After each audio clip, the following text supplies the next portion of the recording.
For uh, Thursday morning. My name is DENIKE Ademuago. My name is Kenny Durutsil. It was good to have you join us this morning. We'll take a look at the headlines coming out of the newspapers. I have with me the Premium Times, the Guardian, and a bunch of other papers. We'll start off this morning with the front page of the Premium Times. Now, Niger coup, Nigerian Islamic scholars meet Tinubu, seek mediatory role.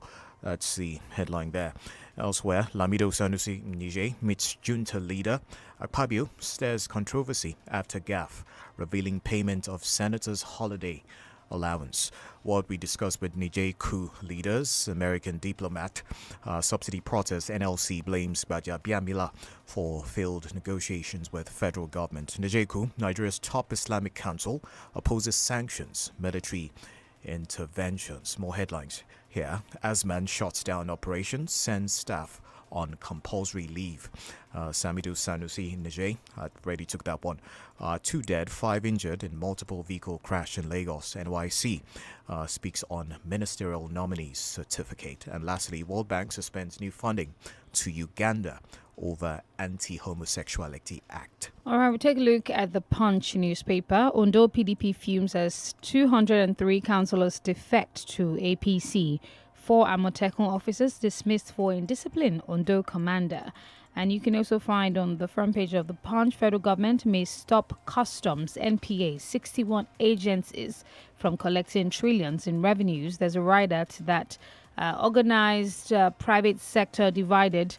That's not so clear. El-Rufai, Wike meets Tinubu over ministerial confirmation. So the major story, Niger, UN, AU, ECOWAS meet on next move, NSCIA won federal government. We have 2 riders to that story. And this one says major decision expected at Abuja meeting. Ex-Kano Emir Sanusi meets junta leader Tiani.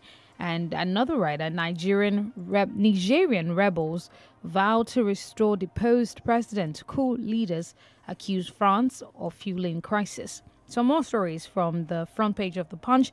Federal government to spend 341 billion naira on judgment debts. 4 Amotekun officers dismissed.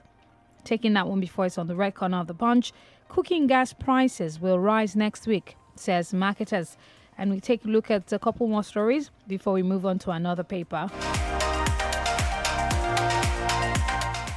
And this one says, Tinubu, what about the refineries? That's an editorial from the Punch newspaper.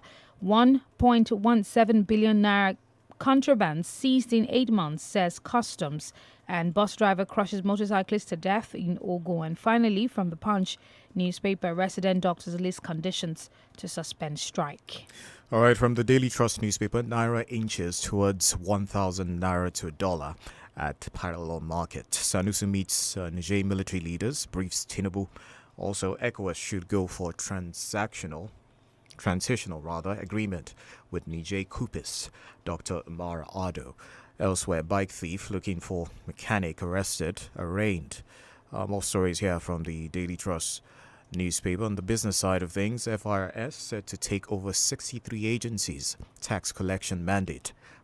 Presidential committee. Akpabio under fire over comment on senator's holiday enjoyment allowance. Waldron missing as Super Falcons arrive Nigeria after World Cup heroics. Elsewhere, strike 50% of graduate doctors have left Nigeria. Health experts and National Assembly will be fair to all. Barao assures promoters of new states from Kano. So the Vanguard newspaper, Niger coup, Sanusi meets junta leaders, briefs Tinubu. Statement saying I was attacked for visiting Tinubu Falls. Ngozi Okonjo-Iweala. Gunmen raise ex-lawmaker's house in Imo. 4 citizens can afford properties in Nigeria. Top Islamic clerics get Tinubu's nod to negotiate with Niger ulama. Niger crisis requires public diplomacy, Muhammad Sanusi. Electricity prepaid meters installation rises 3.9% to 171,107. And you can also find on the Vanguard, taking that one before, Niger Republic crisis, NG calls for strategic engagement, diplomacy. IGP Egbetokun inaugurates SOP on Safe Schools Protection Initiative in Nigeria. Constitution review, NAS will be fair to all. DSP assures promoters of Tiga Gari States in Kano. Cool. Tinubu Sanusi in closed door meeting. State of the Nation. Igbo Group tasks Tinubu on unity. Shetima assures IITA of federal government support for food security program. Mass kidnapping. Tinubu's government will give special attention to security of schools, NSA. And you can also find here, Ogun, I'm handicapped, says PDP's counsel as tribunal dismisses application, objection. And finally, it's time to forgive. Move on, Adeleke tells Osun PDP members. All right, over to the Guardian newspaper. Ecuadorian presidential candidate shot dead after rally. That's an international story there. Education St. Anthony's Model College alumni elect new executives. Opinion piece here. Theft of national assets. Hold ministers accountable. Pinnacle appoints Dickerman as CEO. Lord Simba's vision. Other stories. Be aware of abductors. Police warn Jigawa residents. U.S. Consulate General graduates and docks new Carrington Youth Fellows. Factionalized church elders refute allegation of fraudulent activities. More stories. Suspected kidnappers kill hunter in Edo Forest. Okonjo-Iweala refutes toxic messaging claims after visiting Tinubu. Those are some of the major headlines from the Guardian newspaper. Taking a look at the Daily Post, Makinde appoints DG's board chairman, other aides in Oyo. And some more stories. Man nabbed in Adamawa for allegedly killing 2-year-old daughter. Sanusi visits Tinubu after meeting leaders of Niger coup. And something from the sports side. This one says Belgium gift Orban bags first hat-trick of the season. Schoolboy dies from alleged torture over stolen phone in Adamawa. Ministerial appointments, Tinubu not fair to Igbos, Shegun Shomi. Save us from sack, Enyimba CSO, others beg Oti. Tinubu's pushback over academic records is suspicious, Atiku's U.S. lawyer. Ministerial screening, why Senate should ask El-Rufai to write undertaking before confirmation. And that's from Donyo Kukwe. And some more stories here says state creation, National Assembly will be fair to all in Constitution review, Barao. Pay outstanding arrears, wrap up negotiations on living wage, federal workers tell federal government. Police arrest 15 suspects for alleged culpable homicide, rape in Gombe. Insecurity, Abia government will not pay criminals to cease fire. Uba. Ministerial screening, don't provoke us with non-confirmation of El-Rufai. Arewa youths. Simon Ekpa invites Southeast governors, leaders to Biafra convention. Abia to support Federal Medical Center, Governor Oti.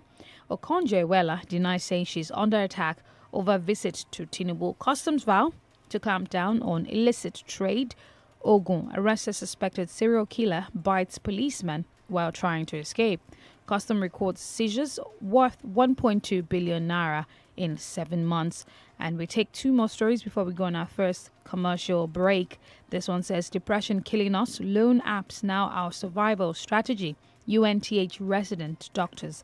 And finally, from the Daily Post newspaper, Emir Sanusi meets Niger coup leaders. We go on that first break. When we return, we'll be back with more. Do stay here.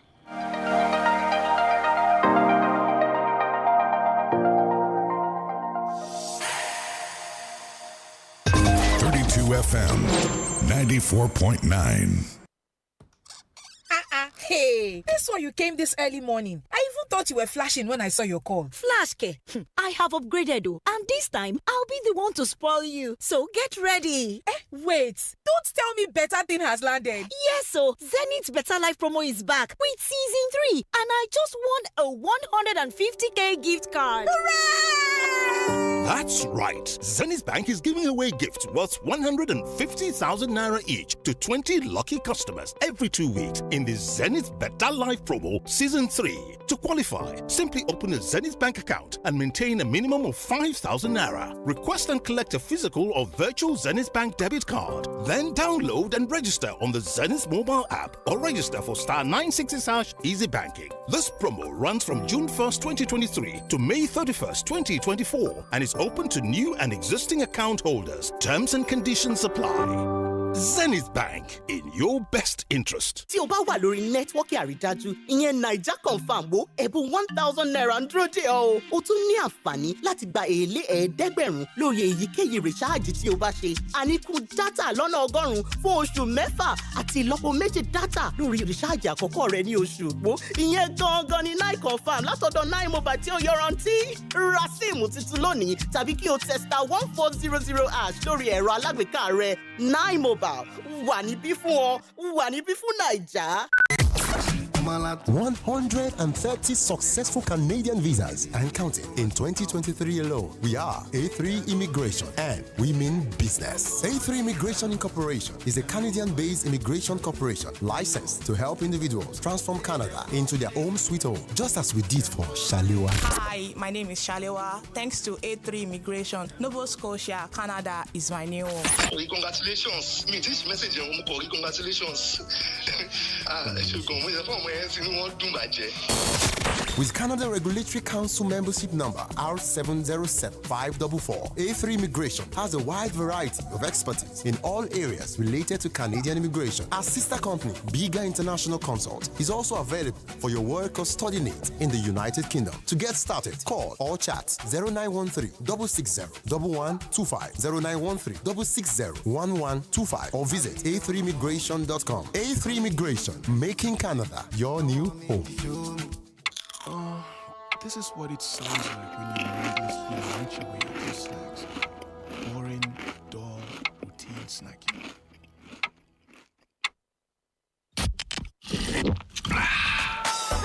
And this is what it sounds like when snacking is loud, proud, gooey, chewy, playful, joyful, and all-round fun. Because when joyless snacking attacks, we'll be there to fight back. Snack out loud with Fanta. Hello there. Have you ever traveled with You Fit Fly on any of our pilgrimage journey to Israel, Greece, Rome, or Jordan? This is another glorious opportunity to journey once again with You Fit Fly to Canada. Register now to be part of those attending our ministers' conference in Canada this September 2023. Bẹ́ẹ̀ ni o àǹfààní olówó iyebíye ní fún ọ láti darapọ̀ mọ́ ọ̀gọ̀rọ̀ àwọn ènìyàn tí yóò kópa nínú ìpàdé àwọn ìríjú Ọlọ́run alààyè lórílẹ̀‐èdè Canada tó máa wáyé nínú oṣù kẹsàn-án ọdún yìí. Indeed, it is going to be a positive life-changing experience. Láti má wàá gbẹ̀yìn, tètè yọjú sọ́fíìsì You Fit Fly tó wà ní Success House, 7up Road, Olúyọ̀lé Main Estate, Ring Road, Ìbàdàn. Tètè yọjú sí gbogbo ẹ̀ka iléeṣẹ́ You Fit Fly tó wà lárọ̀ọ́wọ́tó rẹ. Fún àlàyé lẹ́kùnrẹ́rẹ́ ẹ kàn sí www.youfitfly.com tàbí lórí àwọn ìkànnì ìbánidọ́rẹ̀ẹ́ at You Fit Fly, or better still call the following numbers: 090-1111-1190, 070-6275-9762, and 080-9300-2096. Canada is the next port of calling. Do not be left out. Titi, I'm leaving now. Make sure you use this hypo bleach sachet to wash all the clothes, clean the bathroom, mop the floors, and Mommy, one sachet for all this plenty work? Yes, sir. Introducing the Hypo Bleach 200 ml bigger sachet, the bigger sachet you've been waiting for. Now you can do more disinfecting, whitening, and cleaning for just 100 naira. Bigger 200 ml hypo sachet to do more housework. Hypo go hypo. You're listening to 32 FM 94.9.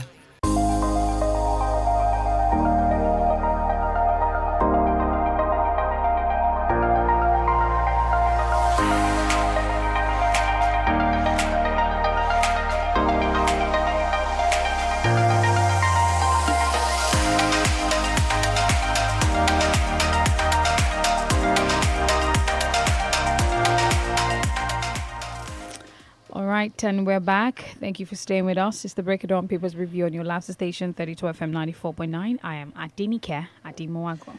And I'm Kenny Durutsilu. We have Professor Oluojeduku joining us this morning. Good morning, Prof. Oh, top of the day to you. Top of the day to you. All right, Prof. A good place to start this morning is this Akpabio's statement on senators getting holiday allowances or allowance.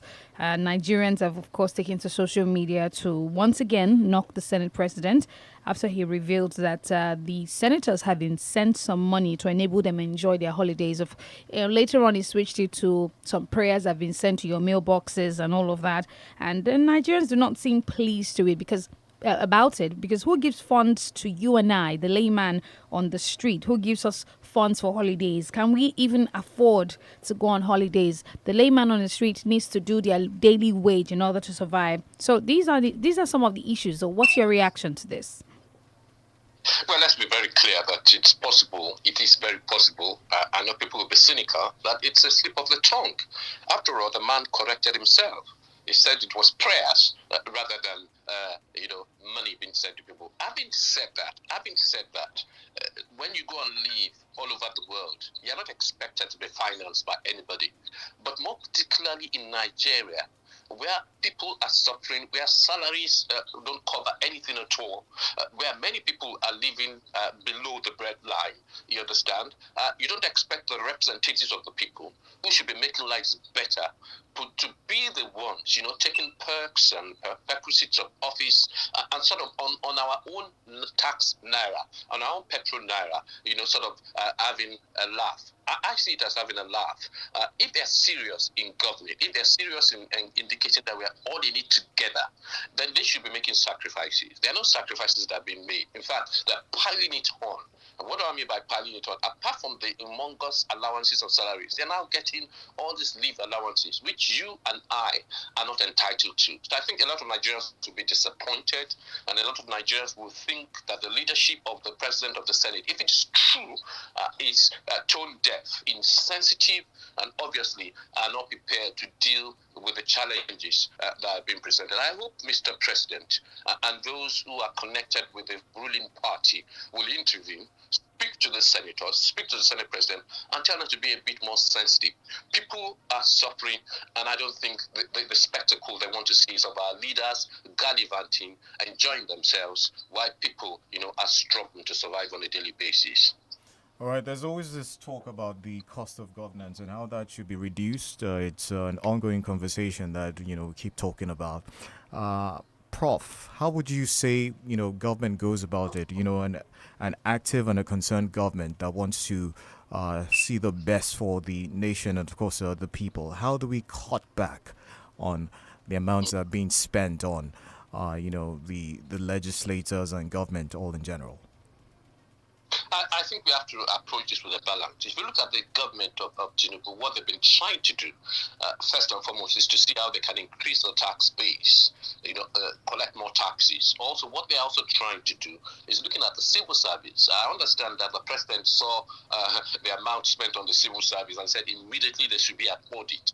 They're trying in that respect, but where they're not trying is the increase of the ministers, for example, from 37, 38 to 45 or 46. You understand? Right. Where they're not trying is an increase in special advisors. And you'd expect that if the federal government was serious about it, symbolically, because even if they reduce these ministers, it doesn't necessarily mean that the cost of governance is reduced, but then they would have shown to all and sundry that they are serious about it. Because each minister that is appointed, they're going to have special advisors. They're going to have Esther codes. They're going to have perquisites of office. So I think the number of ministers need to be cut down.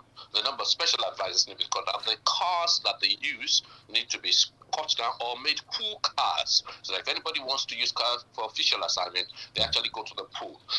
So there are a number of things that they can do. Prof, who holds them accountable with this cut down? Who cuts it down? It should be the House. It should be the legislature. It should be the Senate and the House of Reps. The problem with those two bodies that they too are also indulging in their own spending spree, as it were, or spree rather, as it were. So I think the legislature should hold them to account. And in some respects, they're trying to do that. But the problem is the leadership. If the president of the Senate and the speaker are serious about it, then we can have a government that's accountable. During the presidency of the Senate of Sadaki, we're not saying that he was a saint, but he held the government to account. I think we need that kind of presidency of the Senate and speakership so that the government will not be comfortable with just spending without recourse, you understand, to cost of governance and so on and so forth. All right, Prof. Some states have released palliative measures to cushion the effect of fuel subsidy removal. One of those states is Ekiti, and we've had a bunch of other states do something to actually help the poor. And AKT in particular, we hear is giving out 5,000 naira monthly to poor residents. Prof, do you think the state governors are doing enough to support the federal government? I think they're trying, but they are very slow. Zulu, the Borno State governor, the professor, immediately we entered into this quagmire, into this debacle of the petrol subsidy removal. He moved immediately. He doubled salaries. He brought about buses. So he was quick off the mark. Right. But a lot of these other states have delayed too long. They've allowed people to suffer for almost up to 2 months. So I think they can do better. I think they are trying, but they can do better. And you know what many of us have said and will continue to say, and we thank God that the government is listening, is federal government, you understand, do your own bit. State governments do your own bit in terms of tax allowances, not the taxes, but the allowances. Let people pay less tax. And the way we do that is by increasing the tax allowance, which means you don't start paying tax until you get it into a certain amount of money. It means that people are removed from the tax bracket. But it also means that the VAT removal on items that the poor people buy.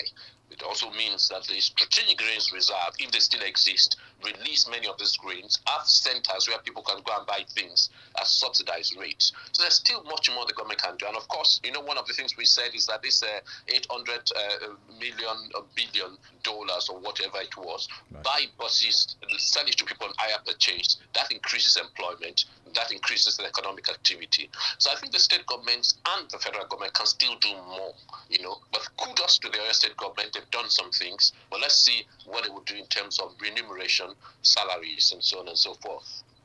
All right, Prof, let's talk about this one. 100 illegal refineries destroyed, 200 suspects arrested, according to the Nigeria Security and Civil Defense Corps, NSCDC.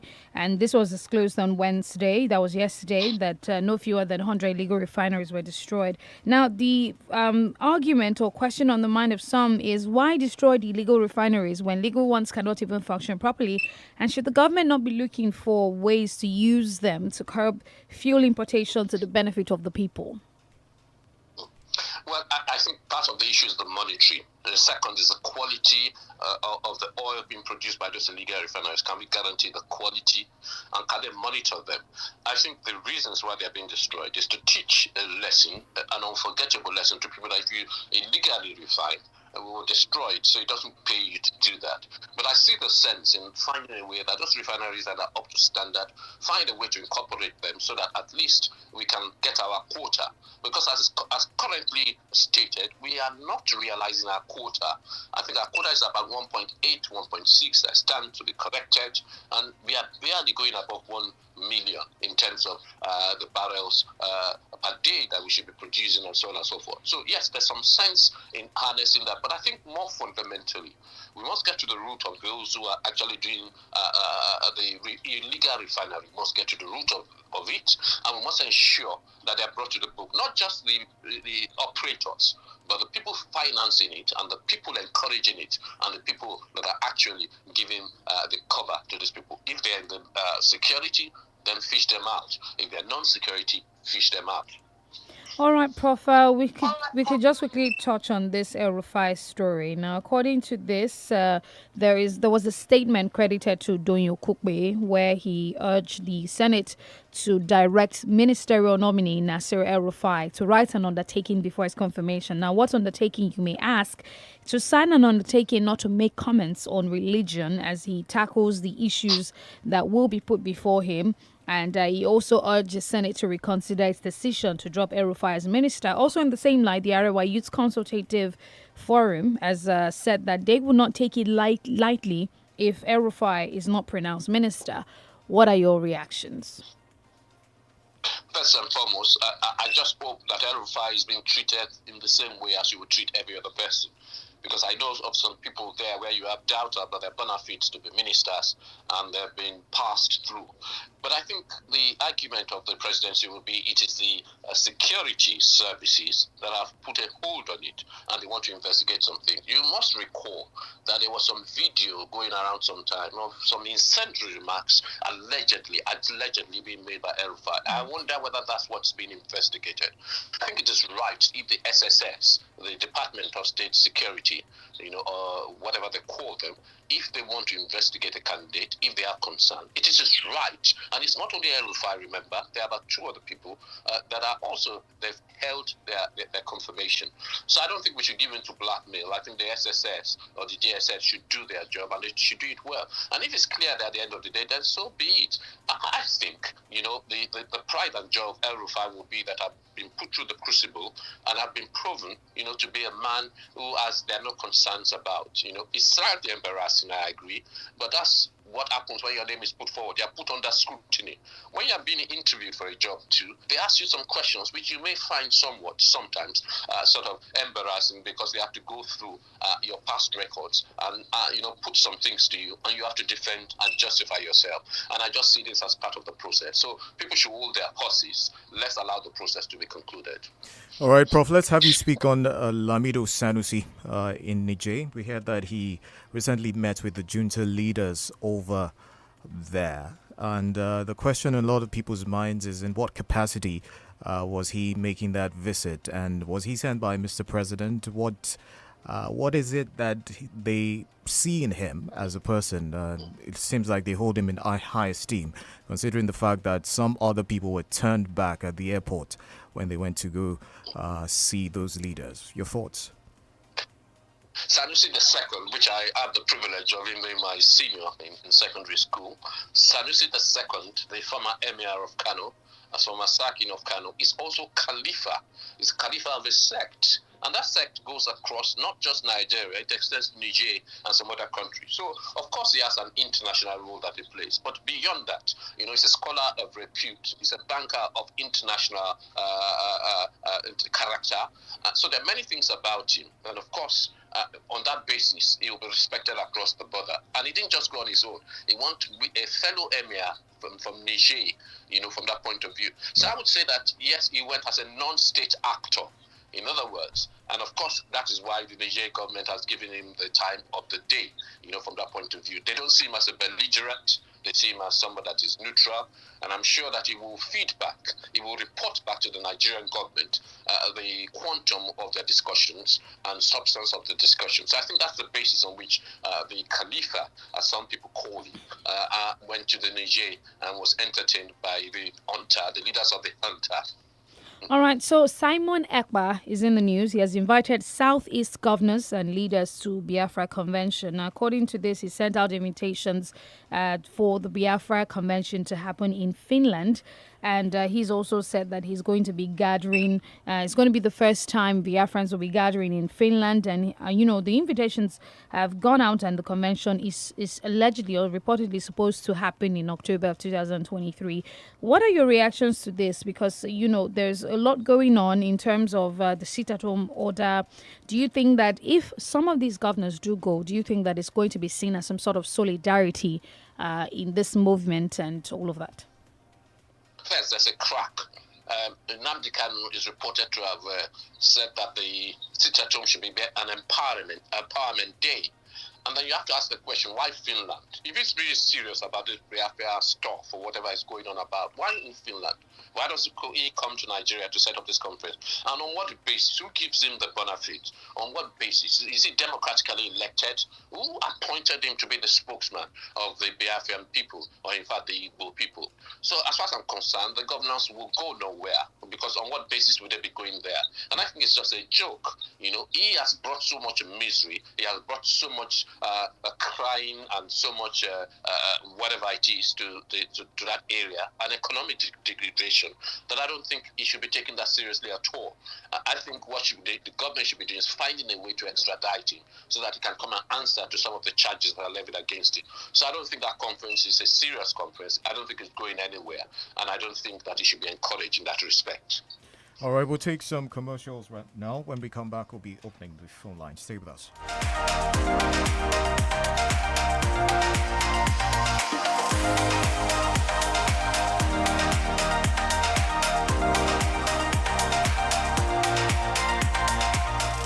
Feel better about your life.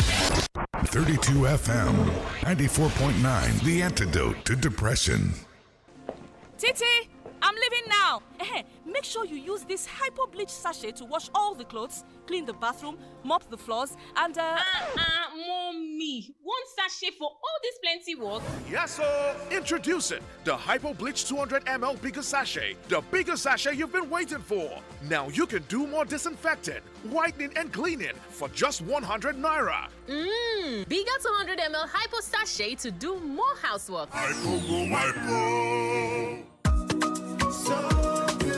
Cowbellpedia is back with more subjects and more entertainment, and up to 100 million naira worth of prizes, scholarships, and cowbell products. Introducing the new quiz master, Ebuka Obi Uchendu, and your host, the stunning Linda Ejiofor. Watch 14 weeks of pure genius on Africa Magic, NTA, and TBC.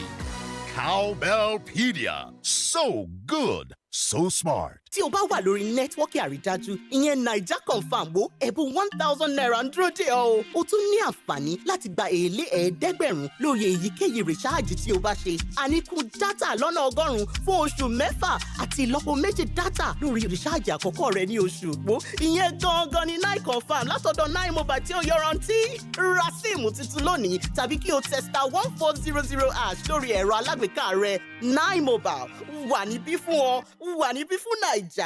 Hello? Can anyone hear me? I'm in Biggie's world, where it seems like multiple stars are aligned for the ultimate showdown. I have to go. I have to go. Biggie's calling. It's the return of your faves in the first ever Big Brother Naija All-Stars. Get ready for Edge of Your Seats drama, showing 24/7 on DSTV channel 198 and GoTV channel 49. Get and stay connected. Big Brother Naija All-Stars is proudly sponsored by MoneyPoint, powering dreams in association with HFM, online trading at its finest. It's your chance to be a millionaire. Win big in the Hope Wallet promo. Hope PS Bank is giving away 2 million naira every week. Amazing, right? Open a Hope Wallet account and get 500 naira welcome bonus. Here's the best part. Transact 5 times or more in a week and start your journey to be a millionaire by winning 50,000 naira weekly. As Hope PS Bank gives away 2 million naira every week to existing and new customers. The more you transact, the higher your chances of winning. To get started, dial *569*9# or download the Hope Digital app or visit www.hopepsbank.com. Terms and conditions apply. Hope, succeed. Hope Bank always. Drink that, I'll go for it. Yeah. Life my highway. Be I just stay for my lane. Full speed ahead, oh, no limit in my way. God don't make them my back. Nourishment to give me spark. So I go shine my shine and I will go for it. Go, go. No limits, go for it. Go, go. Drink that, I'll go for it. 32 FM 94.9.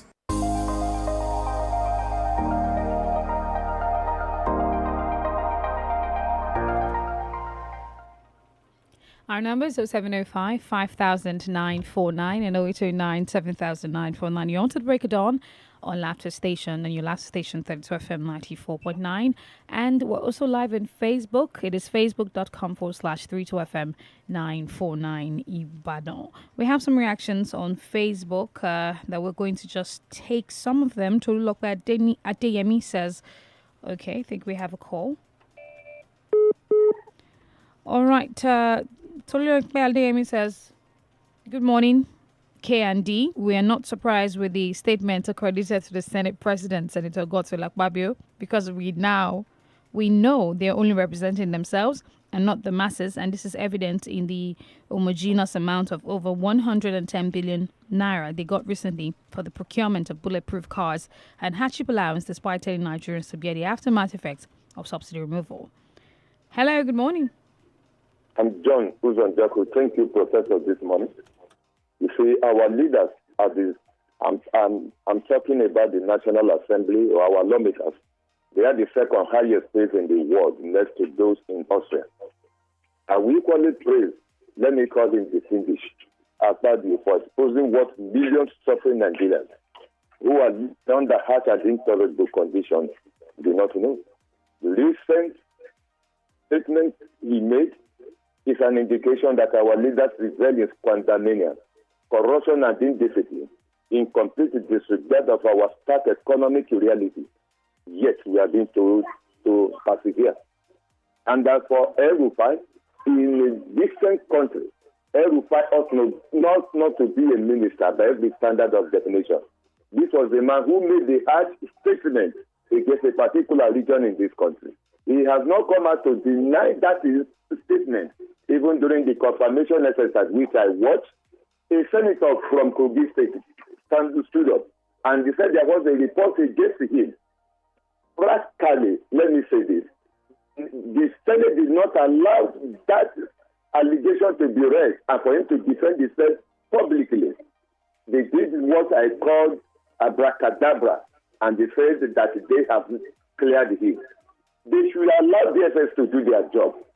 We think, let DSS come out with their own report before they say El-Rufai is a minister under the Federal Republic of Nigeria. Thank you. All right, thank you very much. 0705 5949, 0809 7949. Those are the numbers. We're live on Facebook and YouTube. Once again, you can drop your comments on Facebook, and of course, we'll take your reactions, certainly.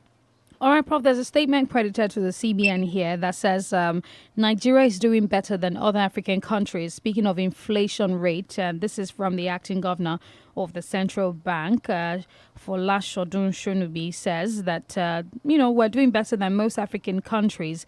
Are we getting to the point where we're comparing in terms of inflation, knowing what the people are currently going through? We have a dynamic system. We have a large number of people in this country. We are like the largest African nation, and this kind of statement coming from the acting governor of the CBN. I think his premise is wrong, and he wouldn't like me saying this because I know him so well. His premise is wrong. It's just like Britain trying to bring themselves and compare themselves with what's going on in Nigeria at this point in time. Can people eat a meal a day? I'm not even talking about 3 square meals a day. What is the rate of inflation? What is the rate of employment? You understand? What are the business opportunities? How many people are out of school? Those are the indices we should be looking at, from that point of view. In terms of the tax base, in fact, how many people out of the super rich are paying taxes? And what's the size and what's the cost of government? If you must compare Nigeria with those other countries in Africa, we must also compare the cost of doing business, the cost of governance, and all sorts. So I just say that it's using the wrong parameters and that there's no basis for comparing Nigeria with these other countries. Having said that, Nigeria has always been heads and shoulders above many African countries, and it seems as if gradually, we are coming to their same level. And so it's quite unfortunate that that's where we find ourselves today. All right. Hello, good morning. Hello, good morning. Hello, good morning. Good morning. Good morning, yeah. This is John Olariwaju from Ado. On the video that spread all over the places now, the Senate president, the statement he make. Well, I'm not surprised about the statement of the Senate president, even the actions of the House of Assembly, though they allege them about collecting bribe from the ministerial nominees. So that's the allegation. But whether allegation or not, it has never come as a surprise to me, because if you look at the antecedents of Senate President Akpabio, he has alleged many times about corruption. How are we expecting such a person that head the House of Assembly, which happens a center of the democracy? How are we expecting such a person and such a house to have a fair hearing about nominees? Definitely, if you see any minister that fails, don't even surprised. This house has already organized to fail. That's it is. Thank you and good morning. All right, All thank right. you very much. 0705 5009 0829 7949. We'll take some more messages on Facebook. Okediran Babasuno says a good development from Sanusi to pave way for negotiations. Good governance is the only way that can stop coup in Africa. Senate President said one thing and immediately denied or reversed it. Is that a leader? It is clear Nigerians can see the mindset of their leaders. That is corruption in the open. 2 million naira each to senator, while Senate President pocketed over 2 billion naira, while other Nigerians are groaning. It is well. Hello. Hello, good morning, madam. Good morning. Good morning. You see, thanks for giving us this platform. What is your name? Sir? Your name? What is going on? My name is Harry Akidoga. I'm calling from Udon. All right. I must first of all thank that person for giving us this platform to express our opinion about what is going on in the country. First and foremost, Abado is in the street for that post. We all know it's antecedent when he was the chairman of the Nigerian Data Development Commission. At least EFCC were having some case between that. I think it was taken to court. That is that. Now, please, I think you are indulgent. Let us beam our flashlight on state of assembly. We'll be talking at national level. What of state levels? Let us beam our flashlight on this state of assembly and their speakers and dress like that. Commissioners, local government chairmen. These are the people, that are much more closer to us. Thank you and have a blessed day. All right. Nathaniel Koinde says it's as if this present federal government is deliberately looking for a problem from the citizens. Tinubu is asking Nigerians to be patient with his government and the senators, and all the political appointees are busy sharing money. Hello, good morning. My name is Bingamari. You're calling from Apata. I want to ask the doctor this question. What's our gain, as in, what's our concern about the Niger issue? Can't we just leave them alone to themselves? And can't we just deactivate them from being a member of ECOWAS?